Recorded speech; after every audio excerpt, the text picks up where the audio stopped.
मेरा उद्देश्य नहीं था कि इन लोगों के खिलाफ कोर्ट जाना, यूट्यूबर्स के खिलाफ कोर्ट जाना। तो इतने बड़े संत के मुख से मूर्ख का भी एक आशीर्वाद ही तो है। मैंने कभी भी खुद को बाल संत नहीं कहा है और मैं तो पहले भी बहुत बार मना कर चुका हूँ कि मुझे इस नाम से संबोधित ना किया जाए। जब तक वो मुझे मोटा टोटता बोलते थे तब तक मुझे लगता था ये अपने व्यूज कमा रही हैं, पर अब तो बात मेरी भक्ति की आ गई है ना। अरे क्यों रुक जाना चाहिए, भक्ति तो हमें गर्भ से ही मिल जाती है। मुझे इस बात का कोई भी भ्रम नहीं है। मैं आपको एक कहानी के माध्यम से समझाता हूँ। कर्म करते रहो, फल की चिंता मत करो। क्या आपने जीवन में कभी चिकन या नॉनवेज खाया है? वो वीडियो लॉकडाउन का है और मैंने ऑनलाइन पोयम सुनी थी और दोहरा दी थी। मैं शुद्ध शाकाहारी हूँ, मैं प्याज लहसुन भी नहीं खाता। यदा यदा हि धर्मस्य ग्लानिर्भवति भारत अभ्युत्थानम् अधर्मस्य तदात्मानं सृजाम्यहम्। अभिनव अरोड़ा बहुत दिनों से ये कंट्रोवर्सी में चल रहे हैं। इनके पेरेंट्स ने रिसेंटली 7 यूट्यूबर्स के खिलाफ एफआईआर फाइल की है। क्या है पूरी कंट्रोवर्सी, क्यों है ये लाइमलाइट में? आइए बात करते हैं अभिनव अरोड़ा से, उनके पिताजी से, तरुण राज अरोड़ा से। राधे राधे। बहुत बहुत शुक्रिया अभिनव एएनआई से बात करने के लिए। सर आपसे ही स्टार्ट करता हूं मैं। क्या पूरी कंट्रोवर्सी है? आपने क्यों 7 यूट्यूबर्स के खिलाफ एफआईआर दर्ज की है? इसके पीछे का कारण क्या है? देखिए, सोशल मीडिया पर ट्रोलिंग बहुत पहले से चल रही थी। कुछ लोग अभिनव की बोली को तोतला कहते थे, कुछ लोग उसके मोटापे पर तंज कसते थे। तो यहाँ तक सब कुछ ठीक था, लेकिन एक समय ऐसा आ गया जब झूठे इल्ज़ाम लगने लगे, उसकी भक्ति को नकली बताया जाने लगा, उसकी ट्रोलिंग इस तरह से होने लगी कि कोई और बच्चा होता तो शायद वो पूरी तरह डिप्रेशन में जा चुका होता। तो हर चीज़ की एक सीमा होती है। जब वो सीमा क्रॉस होने लगी तब हमें लगा कि ये जो यूट्यूबर्स हैं जो निजी स्वार्थों के लिए एक साजिश के तहत अपना व्यूज़ कमाने के लिए, पैसा कमाने के लिए कुछ भी ट्रोल कर रहे हैं, कुछ भी बोल रहे हैं, तो लगा कि एक सीमा होनी चाहिए और अगर उस सीमा का उल्लंघन हो रहा है तो हाँ, हमें न्याय के मंदिर में जाना ही पड़ा। उन यूट्यूबर्स ने ऐसा क्या कहा जहाँ पे आपको लगा कि ये तो गलत है, ऐसा कुछ भी नहीं हुआ है? रिसेंटली अभी एक वीडियो आई थी जिसमें अभिनव अरोड़ा को उन्होंने कहा था कि एक्सपोज कर रहे हैं हम, अभिनव अरोड़ा को कोई ज्ञान नहीं है स्पिरिचुअलिटी का, ये बाल संत नहीं है। इसके पेरेंट्स इसको सारी चीज़ें रटवाते हैं। ये एक जरिया बन गया है पैसे कमाने का, व्यूज़ लिए जाते हैं, पैसे कमाए जाते हैं। कमाने तो का इस पे आप क्या कहेंगे? जी मैं बताता हूँ। पैसे कमाने का जरिया, इसका एक बहुत खूबसूरत जवाब है मेरे पास कि हमने कभी भी, आप जैसे जानते हैं कि इंस्टाग्राम, फेसबुक और यूट्यूब मेन प्लेटफॉर्म्स होते हैं किसी भी सोशल मीडिया पर्सन के लिए जो उसे मोनेटाइज करना चाहता है, जो उससे पैसा कमाना चाहता है। तो इंस्टाग्राम जिससे कुछ पैसा नहीं मिलता, आज उस पर तकरीबन 1 मिलियन फॉलोअर अभिनव के हैं। रही बात यूट्यूब की या फेसबुक भी, तो आज तक हम उस पर बहुत ज़्यादा ध्यान नहीं दे रहे हैं और कोई भी चैनल हमारा आज तक मोनेटाइज नहीं है। It is eligible for monetization since long now, but we have not monetized it yet. तो अभिनव अरोड़ा किसी भी इवेंट में जाते हैं या कहीं भी जाते हैं तो उसके पैसे नहीं लेते हैं? नहीं, मतलब क्या आपको क्या लगता है कि कोई अगर जागरण में अभिनव को बुलाएगा या किसी ऐसे धार्मिक कार्यक्रम में बुलाएगा तो मैं क्या बोलूँगा कि आप मुझे पैसा दीजिए क्योंकि अभिनव वहाँ आएंगे? नो। अभी रिसेंटली एक फोटो डाली गई थी, किसी होटल में गए थे, तो वो प्योर मतलब कोई पैसा लेके वहाँ पे किसी होटल में, किस तरह की फोटो? आप अगर थोड़ा सा डिटेल। होटल में अभिनव बैठे थे। देखिए ऐसा है, देखिए वृंदावन में अगर कोई मुझे ये कहता है कि हमने पैसा लेकर किसी का भी प्रमोशन किया है तो ये बहुत गलत बात है। हाँ, अगर किसी एक होटल का नाम विशेष रूप से मैं नाम नहीं लूँगा, हम यहाँ किसी को प्रमोट करने नहीं बैठे हैं, तो कोई भी अगर होटल अभिनव को बुलाता है और हमें लगता है कि वो वृंदावन के टूरिज्म को लेकर, वृंदावन जो लोग आ रहे हैं उसको लेकर एक पॉजिटिव छवि दे रहा है, तो yes we will promote it, but no, we will not take any money from anyone. We have not taken any money from any hotel और एनी ब्रांड। अगर एक वीडियो बहुत वायरल हुआ था कि ये ब्रांडिंग अपॉर्चुनिटी है और अभिनव ब्रांड का प्रमोशन कर रहे हैं, उसमें क्या था कि एक कंपनी है जिसने अभिनव की राधिका गोविंद के लिए एक बहुत खूबसूरत ड्रेस बनाकर भेजी, तो अभिनव को वो बहुत पसंद आई। तो अगर अभिनव वहाँ जाकर उसके बारे में कुछ अच्छा बोल रहे हैं तो इसका मतलब ये तो कभी नहीं हुआ कि अभिनव ने उस ब्रांड को प्रमोट करने के लिए पैसा लिया। तो अभिनव से ना हम कोई पैसा कमा रहे हैं, ना हमारा ऐसा कोई ऑब्जेक्टिव है, ना ऐसा हमारा कोई एजेंडा है। अगर हमारा एजेंडा होता तो हम आज सोशल मीडिया से ही बहुत मोनेटाइज कर बहुत पैसा कमा रहे होते। और मैं बहुत खुलकर ये बात आपके मन से बोल रहा हूँ, हमारा कोई भी चैनल आज तक मोनेटाइज नहीं है। रही बात आगे होगा या नहीं, हो सकता है आगे हो, क्योंकि अभिनव सेवा करना चाहता है। सेवा मुफ्त में नहीं होती। अगर उसे गौ सेवा करनी है या किसी भी तरह की संत सेवा भी करनी है, तो अगर वो चैनल मोनेटाइज्ड होते भी हैं आने वाले समय में, तो वो सारा पैसा जो है सेवा में ही लगाया जाएगा, ना कि अभिनव का घर खर्च चलाने के लिए या हमारा घर खर्च चलाने के लिए। अभिनव, आप अपने आप को क्या मानते हैं? आप बाल संत हैं या स्पिरिचुअल ओरेटर हैं? और आपने ये बाल भक्ति कब से स्टार्ट की थी? आपने कुछ पढ़ा है या आपके पिताजी ने, माताजी ने आपको भगवत गीता पढ़ाया? मैंने कभी भी खुद को बाल संत नहीं कहा है, और मैं तो पहले भी बहुत बार मना कर चुका हूँ कि मुझे इस नाम से संबोधित ना किया जाए। ये तो मेरे को मीडिया का दिया हुआ एक नाम है, और मैं तो बहुत बार बोल चुका हूँ कि मैं तो बस कान्हा जी का एक नन्हा सा भक्त हूँ। मैं तो कान्हा जी का भक्त हूँ, मुझे इन नामों से ना पुकारा जाए। मैं तो संतों के चरणों की धूल भी नहीं हूँ, मैं तो बस कान्हा जी का एक छोटा सा भक्त हूँ। तो आप जो राम स्तुति गाते हैं, आप जो ये टीचिंग्स गाते हैं, आप जो श्लोक गाते हैं, वो सब आपने पढ़े हैं, पढ़ाए गए हैं आपको? आपने कैसे आपको वो याद हुए? हाँ, मैं शास्त्रों का अध्ययन करता हूँ और आध्यात्मिक शिक्षा भी मैं देता हूँ। आपके पेरेंट्स ने या आपके पिताजी ने कभी आपको कहा कि नहीं वीडियो बनाओ, यहीं पे खड़े रहो, वीडियो बनाओ? ऐसा कुछ हुआ? आपको लगा नहीं पापा मैं वीडियो नहीं बनाऊंगा, मेरा मन नहीं कर रहा है, ऐसा कभी हुआ है? या मैं जो भी करता हूँ अपने मन से करता हूँ, अपने दिल से करता हूँ। जो भी मैं आप सबको बोल रहा हूँ, जो भी मैं आपको बोल रहा हूँ, ये मुझे सिखाए हुए रटाए हुए नहीं होते। ये मैं अपने मन से बोलता हूँ, अपने दिल से बोलता हूँ। हाँ, मेरे मैया और पिताजी मुझे सपोर्ट करते हैं, और मेरे लिए बहुत सौभाग्य की बात है कि मुझे ऐसे मैया और पिताजी मेरे हैं जो मुझे मेरी भक्ति को सपोर्ट करते हैं। अभी जो आपको ट्रोल किया जा रहा है सोशल मीडिया पे कि देखिए भाई अभिनव अरोड़ा को तो कुछ पता नहीं है, फिर भी वो ये नाच गाना कर रहा है, भक्ति की बात कर रहा है, वो कैपेबल नहीं है, मतलब वो क्वालिफाई नहीं है इस चीज़ के लिए और उसे ये सब नहीं करना चाहिए। आपने जब ये सुना, आपने ये सब वीडियो देखी, तो आपने पापा को बताया, कैसा लगा आपको? आपने कुछ देखा अपना वीडियो जिसमें लोग आपको ट्रोल कर रहे हैं, लोग आपका मजाक उड़ा रहे हैं, आपके पहनावे का मजाक उड़ा रहे हैं, आपकी बोली का मजाक उड़ा रहे हैं, आपके वजन का मजाक उड़ा रहे हैं? आपने ऐसी कोई वीडियो देखी अपने खिलाफ? जब तक वो मुझे मोटा टोटा बोलते थे तब तक मुझे लगता था ये अपने व्यूज कमा रही हैं, पर अब तो बात मेरी भक्ति की आ गई है ना, हम कब तक सहन करेंगे? तो अब हम कोर्ट जा रहे हैं, कानून के अनुसार कार्यवाही कर रहे हैं। सर, आप पे है ना ये आरोप लगता रहता है कि ये बहुत सारे इंटरव्यूज़ में ये देता है, बहुत सारे पॉडकास्ट ही देता है, इसके सारे के सारे जवाब जो हैं वो एक जैसे ही रहते हैं कि आपकी दिनचर्या क्या है। जो वीडियो वायरल हुआ था जिसमें उस इंसान ने क्लेम किया था कि मैं अभिनव अरोड़ा को एक्सपोज कर रहा हूँ, उसमें इंसान ने कहा था, सर आप सुबह कितने बजे उठते हैं? हाँ, ये सारी मैं एक सवाल आपसे पूछना चाहता हूँ, आप सुबह कितने बजे उठते हैं? नहीं, तो मैं आप पे आरोप लग रहा था ये कि आप जो सारे सवाल थे, सारे जवाब थे, वो सारे इंटरव्यूज में एक जैसे ही होते हैं, सर, वो आपने इसको रटा रखे हैं। अगर कोई इनसे पूछेगा कि आप सुबह कितने बजे उठते हैं और इनका वो एक नित्य नियम है कि ये सुबह 3:30 बजे उठते हैं, तो हर जवाब का सवाल तो 3:30 बजे ही होगा।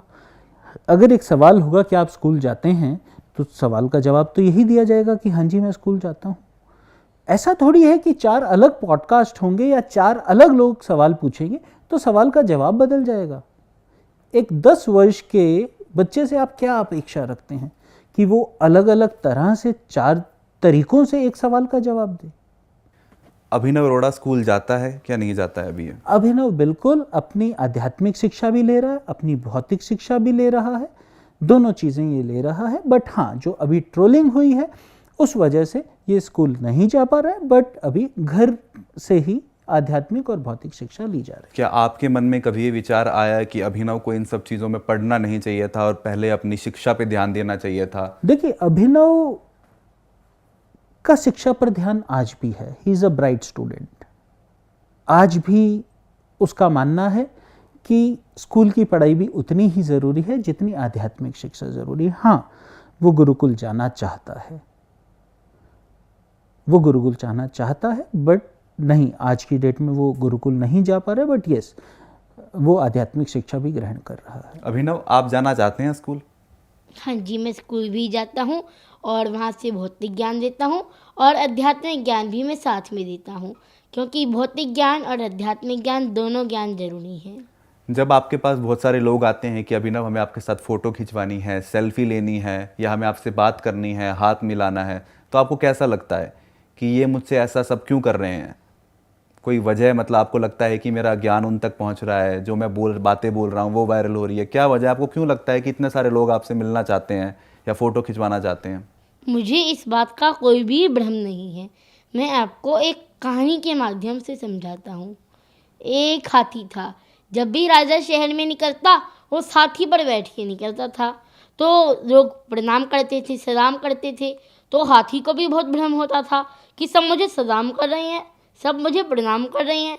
तो एक समय आया जब राजा की मृत्यु हो गई, तो हाथी शहर में निकला तो हाथी को कोई प्रणाम ही नहीं कर रहा था, हाथी को कोई सलाम ही नहीं कर रहा था। तो हाथी चिंतित, अब मुझे कोई प्रणाम क्यों नहीं कर रहा, अब मुझे कोई सलाम क्यों नहीं कर रहा।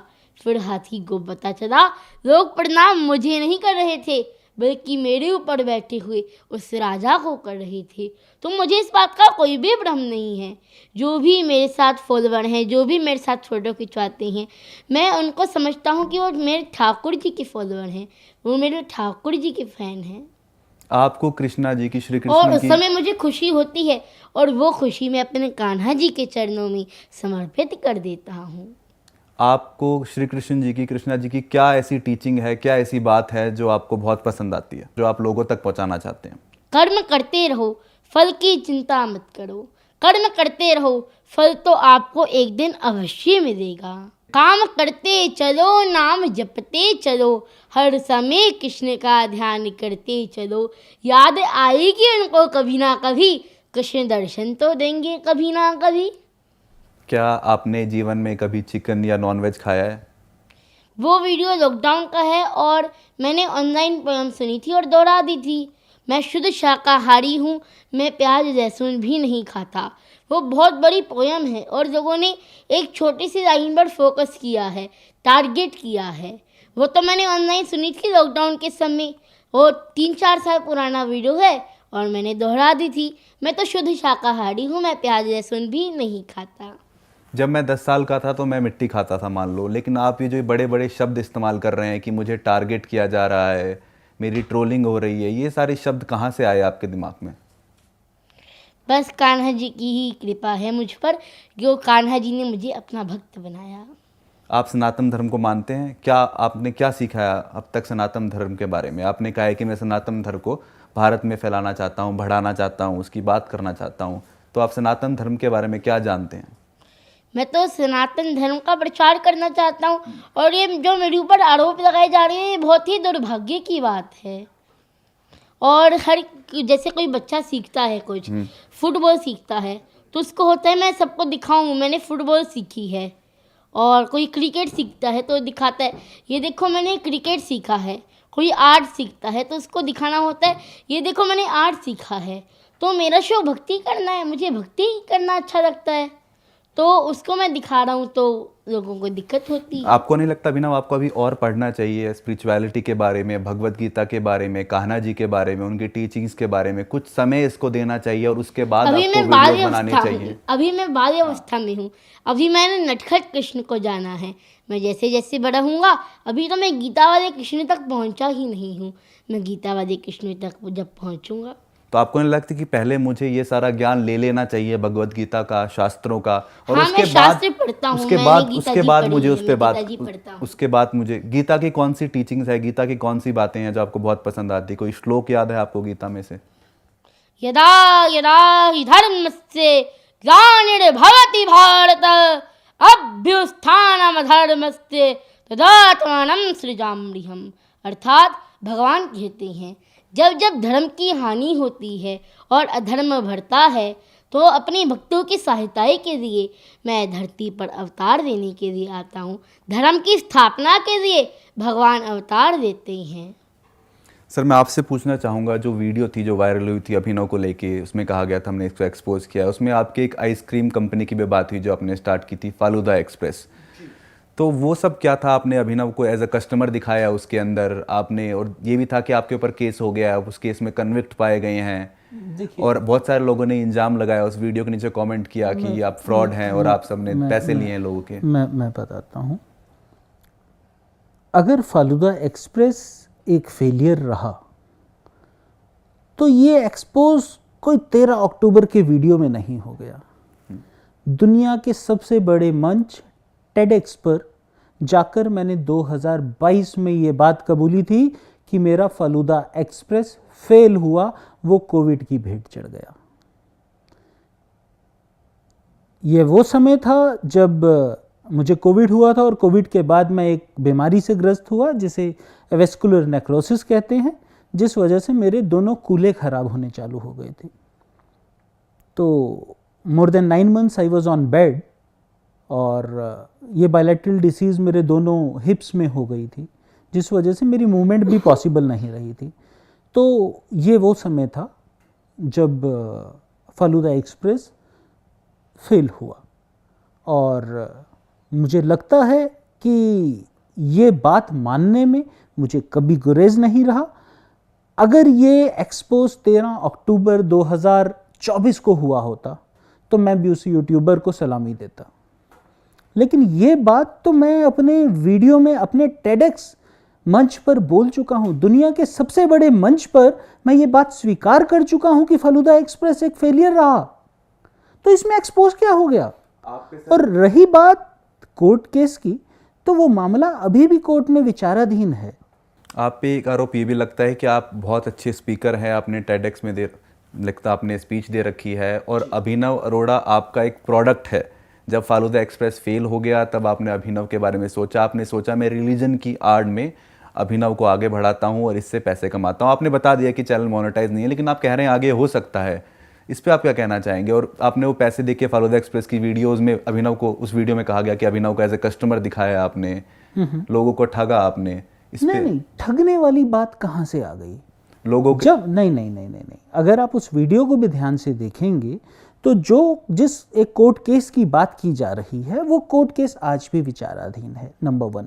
नंबर 2, फालूदा एक्सप्रेस एक फेलियर था, ये कोई एक्सपोज नहीं है। This is something which I have accepted on the biggest platform of the world, which was TEDx, and it was in 2022. The video was published on TEDx platform in I think January or February 2023.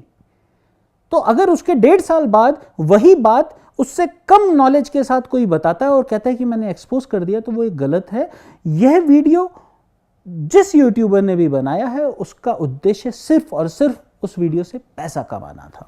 अभिनव अरोड़ा आपका बेटा है, इसकी इतनी trolling हो रही है, ये depression में भी जा सकता है, कोई हमला भी कर सकता है, भगवान ना चाहे कुछ ऐसा हो। आपको नहीं लगता इसे रिफ्रेन करना चाहिए और आगे वीडियो बनाने से पहले आध्यात्मिक शिक्षा लेनी चाहिए, पूरा पढ़ना चाहिए, और फिर 2-3 साल में when he is capable of doing that then he should come on Instagram, he should start making videos. और अभी ये पूरा लाइमलाइट में है, पूरा देश बात कर रहा है, कुछ हो सकता है। आपको नहीं लगता कि अभी थोड़ा रुक जाना चाहिए, एक ब्रेक मार लेना चाहिए और उसको और पढ़ना चाहिए, गुरुकुल में हो चाहे स्कूल में, और उसके बाद ये वीडियो बनानी चाहिए? देखिए ये बात अभिनव ने भी अभी कही कि कोई बच्चा कोई नई चीज़ सीखता है तो वो सबको दिखाता है। तो अभिनव की जो सोशल मीडिया जर्नी है वो भी कुछ इसी तरह शुरू हुई। अगर इसने धर्म के बारे में कुछ पढ़ा तो वो अगर 4 लोगों को बताना चाहता है, देखिए मैं आपको बताऊंगा कि जो रील वर्ड है और जो रियल वर्ड है ना वो बहुत अलग है। सोशल मीडिया पर जितनी भी ट्रोलिंग हो रही हो, लेकिन जो लोग ज़मीनी स्तर पर अभिनव से मिलते हैं वो अपना पूरा प्यार इस पर न्योछावर करते हैं। अभिनव अभी मंदिरों के भी दर्शन करता है और अभी कुछ समय वृंदावन में मंदिरों में ये जाता रहा है। तो जो हेट ज़बरदस्ती की फैलाई जा रही है सोशल मीडिया पर, वो ज़मीनी सच्चाई से बहुत दूर है। ज़मीनी सच्चाई ये है कि लोग आज भी इसे पहले की तरह पसंद करते हैं। तो आप ये कहना चाह रहे हैं? मैं सिर्फ ये समझाना चाहता हूं कि अभिनव ने गलत क्या किया है। अभिनव ने गलत क्या किया है, मतलब हेट फैलाई जा रही है, बातें की जा रही हैं। अभिनव ने क्या किसी को गाली दी? क्या अभिनव ने किसी को अपशब्द बोले? क्या अभिनव किसी दूसरे धर्म के खिलाफ कुछ बोला? क्या इसकी कोई ऐसी स्टेटमेंट आई जिससे अभिनव ने अपने धर्म का नाम खराब कर दिया? तो अभिनव गलत कहां है?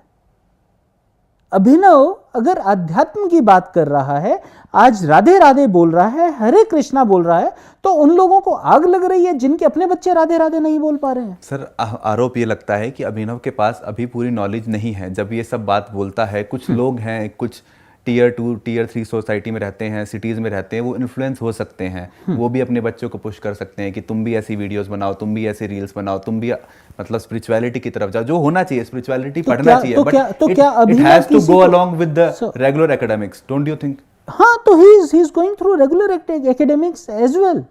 इफ अभिनव कौन सी क्लास में है अभी आप? मैं 5वीं कक्षा का छात्र हूँ। अभी आप डेली स्कूल नहीं जा पा रहे हैं? अभी जो कुछ ट्रेनिंग हुई है उसकी वजह से मैं अभी स्कूल नहीं जा पा रहा हूँ। और हाँ, मैं एग्ज़ाम्स देने के लिए स्कूल गया था और अभी मैं ट्रेनिंग के कारण, इन लोगों के कारण, ट्रोलर्स के कारण मैं स्कूल नहीं जा पा रहा हूँ। ट्रोलिंग से पहले आपका जीवन कैसा था और ट्रोलिंग के बाद आपका जीवन कैसा है? आपको कुछ बदला है? आपको लगता है कि लोगों के स्वभाव में आपके प्रति कोई फ़र्क आया है? लोगों ने आपसे कम बातचीत करना बंद कर दिया है, आपको अवॉइड करते हैं, आपसे बात नहीं करते हैं कि रे वही बच्चा है, ये तो है ना फेक है, स्पिरिचुअलिटी, बाल संत बन रहा है लेकिन कुछ है नहीं है? फ़र्क क्या है वीडियो के वायरल होने से पहले और वीडियो के वायरल होने के बाद? पहले लोग प्यार देते थे और मेरे साथ बात करते थे, और अब कुछ जो ट्रोलिंग हुई है तो इसके बाद से लोगों के मन में ट्रोलिंग के भाव, कुछ पैसे व्यूज़ कमाने के भाव उत्पन्न हुए हैं, जो कि बहुत गलत है। अगर कोई राधे राधे बोल रहा है तो उसको कैसे कोई ट्रोल कर रहा है? सर, एक और बात होती है कि बस किसी तरह से अभिनव लाइमलाइट में रहना चाहता है। मैंने थोड़ी कहा है कि मैं धर्मगुरु हूँ, मैंने थोड़ी कहा है कि मैं संत हूँ। तो क्या है आप अभिनव? मैं तो बस अपने कान्हा जी का भक्त हूँ और मैं अध्यात्म का, सनातन धर्म का प्रचार करना चाहता हूँ। मेरा उद्देश्य नहीं था कि इन लोगों के खिलाफ कोर्ट जाना, यूट्यूबर्स के खिलाफ कोर्ट जाना, लेकिन मुझे इन यूट्यूबर्स के खिलाफ कोर्ट जाना ही पड़ा। क्योंकि देखिए, राम जी का उद्देश्य नहीं था खरदूषण का वध करना, लेकिन फिर भी उन्हें खरदूषण का वध करना ही पड़ा ना। भगवान कृष्ण का उद्देश्य नहीं था शिशुपाल का वध करना, लेकिन फिर भी उनको उनका वध करना पड़ा। ये सब जो आप बोल रहे हैं कि राम जी ने इसका वध किया, श्री कृष्ण ने इसका वध किया, ये सब आपने कहाँ पढ़ा, कहाँ सीखा, या कैसे आया आपके दिमाग में ये सब? मैंने बताया, मैं शास्त्रों का अध्ययन करता हूँ, मैं ग्रंथ पढ़ता हूँ। कौन से ऐसे शास्त्र हैं जिनका आप अध्ययन करते हैं, जिनको आप पढ़ते हैं? मैंने भागवत जी पढ़ी है, भक्तमाल पढ़ी है, गीता जी पढ़ी है। आप लगातार इन सब का अध्ययन करते हैं, कभी कभी करते हैं, कैसे करते हैं आप बताइए थोड़ा। मैं शास्त्रों का अध्ययन करता रहता हूँ। सर, लॉरेंस बिश्नोई वाली बात हो रही थी कि ये आप पे बहुत बार चर्चा होती है कि आप चाहते हैं कि अभिनव किसी तरह लाइमलाइट में रहे। लॉरेंस बिश्नोई की गैंग ने अलेजेडली एक पॉलिटिशियंस की किलिंग करवाई थी। उसके तुरंत 1-2 दिन बाद आपकी तरफ से, आपकी वाइफ की तरफ से ये बयान आया कि आपको भी लॉरेंस बिश्नोई की धमकी आई है।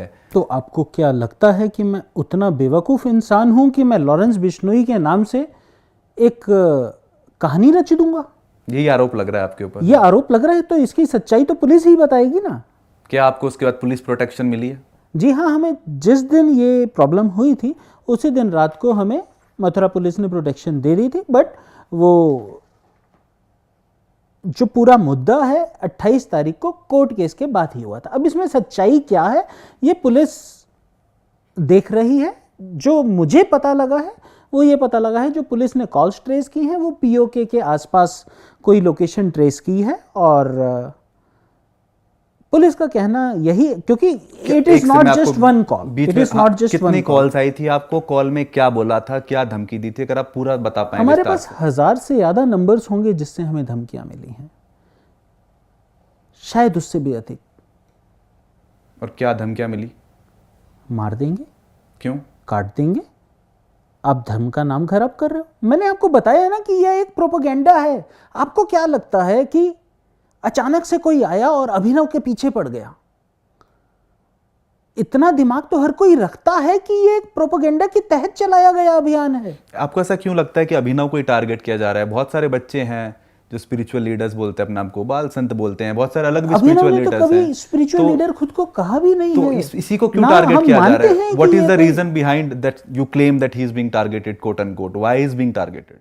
देखिए, बहुत सारी चीजें हैं। लाइमलाइट में अभिनव रहा है, अवार्ड्स कुछ मिले हैं, ये सब चीजें हैं। हो सकता है कुछ लोगों को ना बच रही हो। और सबसे बड़ी बात ये है कि आज लोगों को ये समझ आ गई कि अभिनव के अगेंस्ट कुछ बोल दो, ये वीडियो चल जाएगी।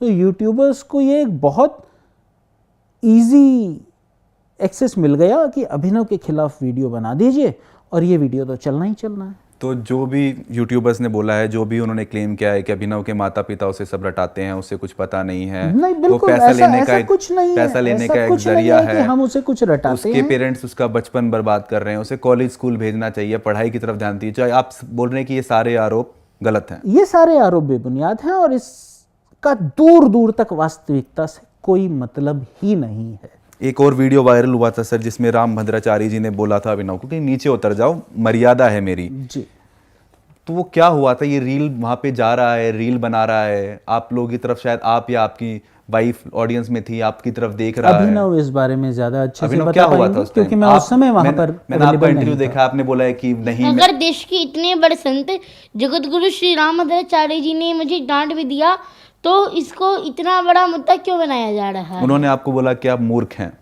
जी, तो इतने बड़े संत के मुख से मूर्ख का भी एक आशीर्वाद ही तो है। महर्षि वृद्धराज जी को भी उनके गुरु ने मूर्ख कहा था। हाँ, उस टाइम हुआ क्या तो था? अगर इतने बड़े संत ने मुझे मूर्ख कहा, मुझे डांटा, तो इसमें ऐसी क्या बड़ी बात हो गई? उस टाइम हुआ क्या था? आपको किसी ने बोला था कि वहां और पास जाओ, उनके और वो वीडियो कथा- बनाओ, रील बनाओ? हुआ वो क्या था कथा उस टाइम? इंद्रेश महाराज जी के आवास पर हुई थी, जब मुझे जगत गुरु रामभद्राचार्य जी के मंच पर मैंने राम जी के नाम का जयकारा लगा दिया था, जिससे कि मंच की गरिमा भंग हुई और उसके बाद में अपने अंदर सुधार भी लाया।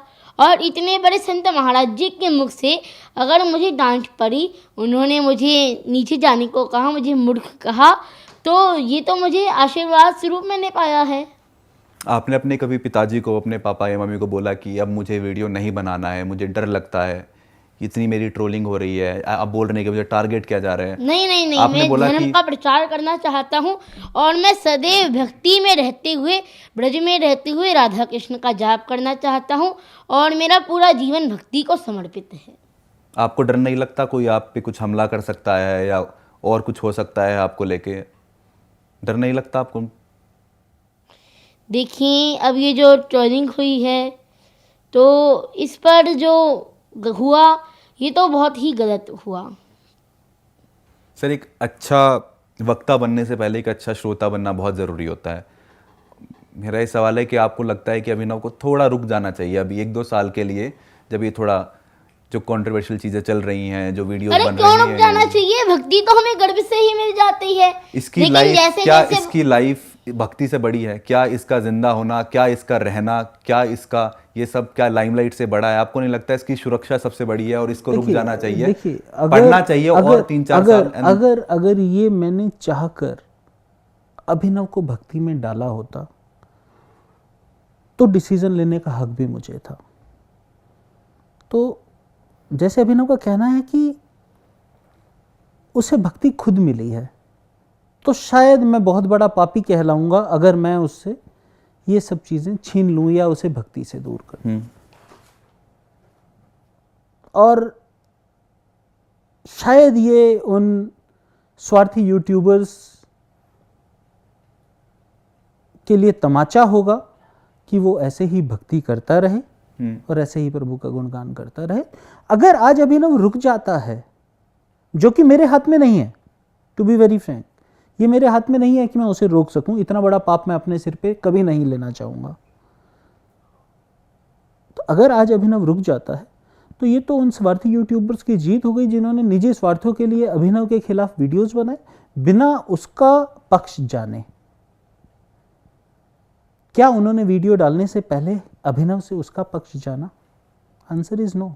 अगर अभिनव अपने पिता की तरह बोलता है तो मैं आपसे प्रश्न करता हूं कि क्या ऐसा कोई इंसान है जो 8-10 साल की उम्र में अपने माता पिता से सीखता ना हो? YouTube के वीडियोस में बोला गया कि अभिनव अपने पिता की तरह देखो कहानियां सुनाकर, एग्जाम्पल्स देकर अपनी बात रखता है। तो अगर अभिनव को मेरी कोई बात पसंद आई, जैसे मैं कहानी के माध्यम से कोई बात समझाता हूं, तो अभिनव को भी लगता है कि हाँ, एग्जाम्पल्स के साथ समझाई हुई बात आपको ज़्यादा समय तक याद रहती है। तो अभिनव ने भी ऐसा करना चालू किया।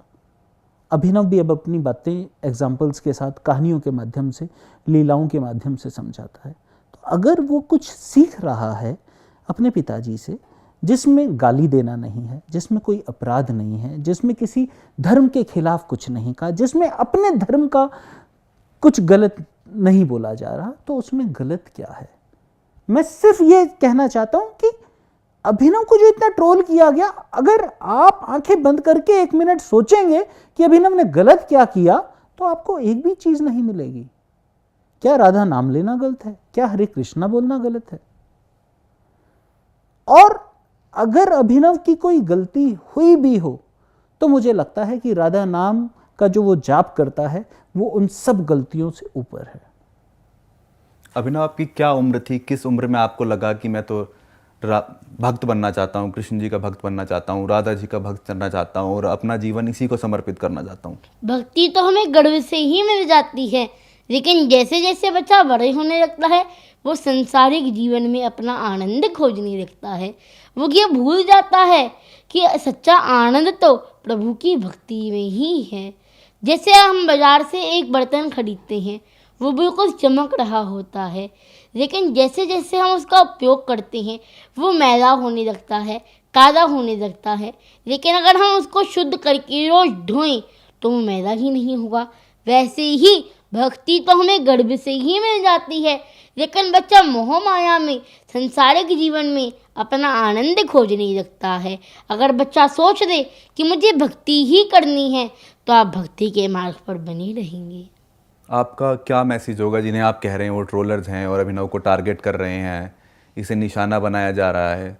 आपका क्या मैसेज होगा कि अभिनव ऐसे ही वीडियो बनाते रहेगा और इसी पथ पे चलता रहेगा? पिता होने के नाते या इनकी माता होने के नाते, अभिभावक होने के नाते हमारा जो फर्ज था कि जहाँ हमारे बच्चे के साथ गलत किया जा रहा है, मेरा बच्चा कृष्ण जी के मंदिर जाता है तो हम न्याय के मंदिर में गए हैं और हमने अपनी बात रखी है।